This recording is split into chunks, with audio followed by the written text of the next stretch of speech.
It's a new airgun season. The weather's warming up, squirrels are coming out, competitions are underway, and the Rocky Mountain Airgun Challenge just opened up for signups.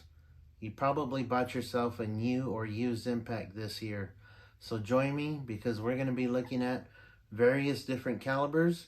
We're going to find out if there's any mechanical differences between them. Stay tuned.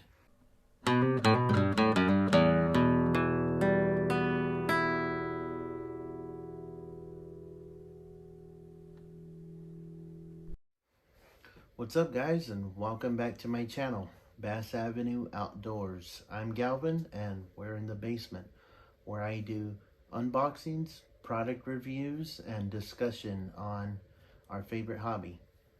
Now, a lot of you new air gunners probably been online watching the pros, taking notes, and hoping to become a better shooter this year. And what you're going to see is a large variety of methods and practices that these guys go by. You're going to see things like guys who sort their projectiles by weight and size. You're going to see guys who prefer single loading versus using their magazines. You're going to hear a lot about how temperatures affect your shooting, and you're going to hear about harmonics, and the list goes on, and it could get complicated at times, but no worries. I'm pretty sure you guys are going to catch on to that stuff as time progresses. But first things first, and there's a point that I would like to mention, and I believe it's very important for all new air gunners, and it's something that all these professionals have in common, and that is that they all know how their rifle functions and what the mechanics are. Meaning they know what valve system they're running and how their valve system works. They know how their hammer works and what hammers they're running. They know all about their regulators, whether if it's dual or single. They know exactly what they're running on their rifles. And that's what I'd like to talk about today for all you guys who bought a new or used FX Impact this year. And behind me, I just so happen to have a few impacts in a variety of calibers, courtesy of some of my friends who let me borrow their rifles for the purpose of this video. And what we're going to do is we're going to have a close look at them, and hopefully I can help you guys identify what it is that you're running on your impact, whether if you bought a new or used one. So let's check it out. Let's begin by having a close look at the FX Impact M3s. I have a first production in 35 caliber, the second production in 22 caliber, and the latest third production in 30 caliber.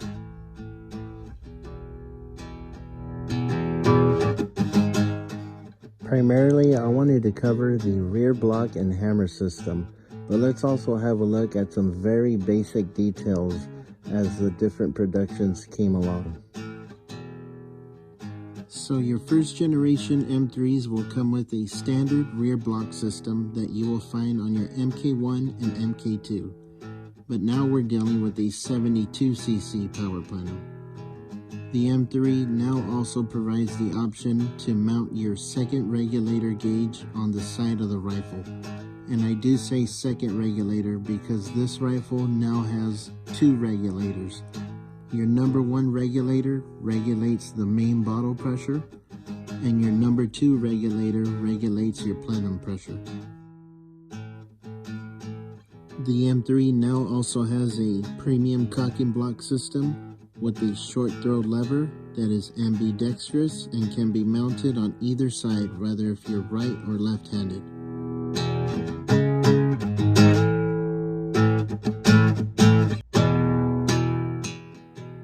This gun in particular has been upgraded to the Wicca gauges, but most of your first generation M3s will come with the generic FX gauge.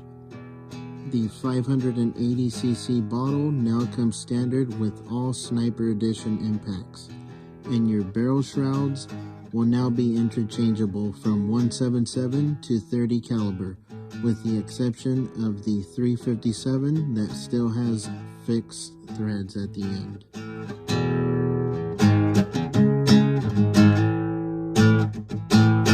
Last but not least, we have your quick tuning system that allows you to tune the rifle with just the tips of your fingers, whereas the MK1 and MK2 is required an L wrench to adjust your hammer spring tension.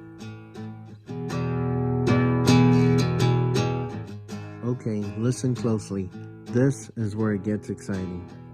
This is a second generation FX Impact M3, and although the rear block system may not be labeled as a power block, chances are you do have a power block system already installed in this rifle, and here is how you can tell.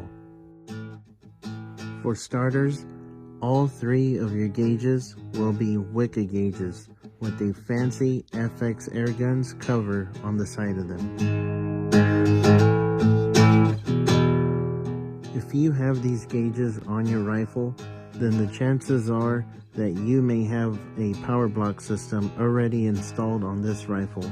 And here's another few ways how you can tell.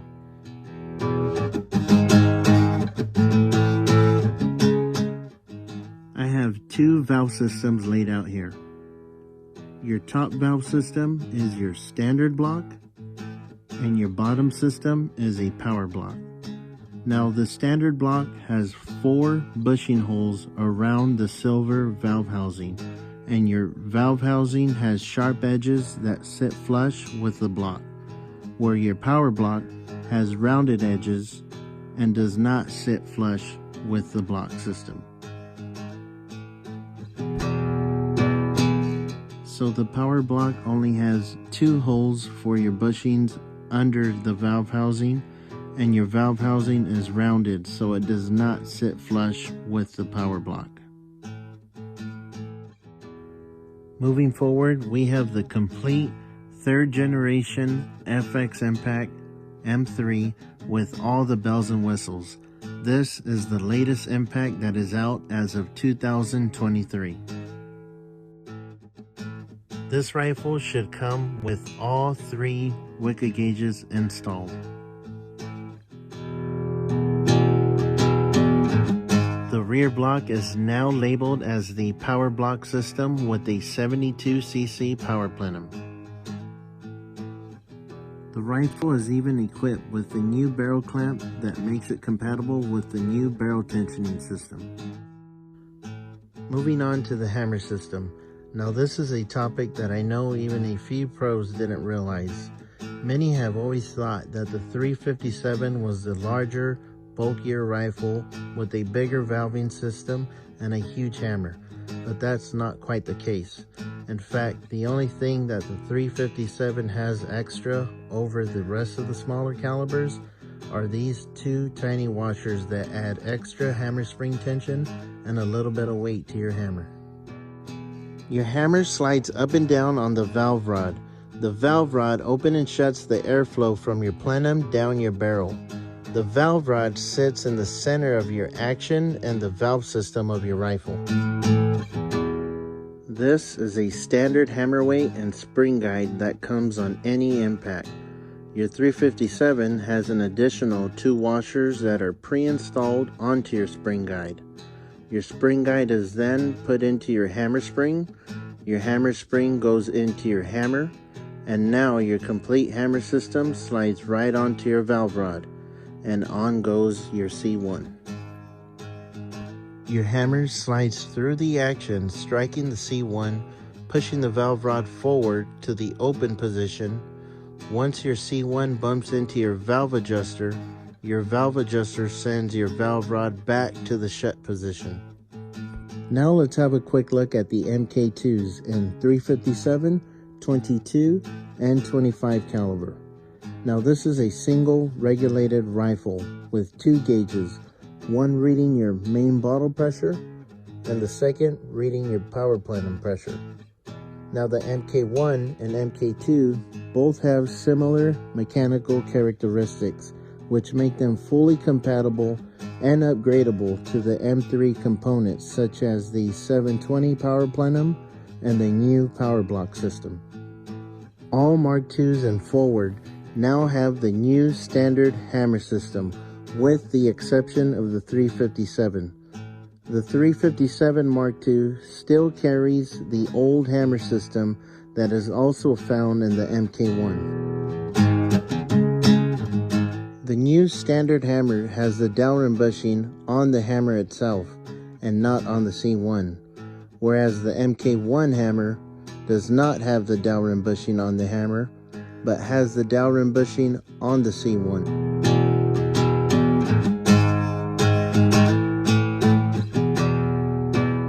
The MK1 hammer system comes in at 19.5 grams, whereas the new standard hammer comes in just a gram shy. In addition to the 2 silver washers, your Mark II 357 comes with a lighter valve return spring and a rubber ball bushing that's required on the MK2 but not required on the MK3 because the rubber ball bushing is already built in. Old hammer, new hammer, light hammer, heavy hammer, you could grab any generation impact, mix and match it, and find out which combination harmonically suits you. Alright, so there you have it. Hope my information helps you guys out. I want to give a quick shout out to my boy Steve and his YouTube channel. That's AEAC on YouTube. He's going to be putting out a tuning guide on the FX Impact M3. He's very good at what he does and he knows how to deliver that information. So make sure you check him out. See you guys next time. Thanks for tuning in. Keep hammering.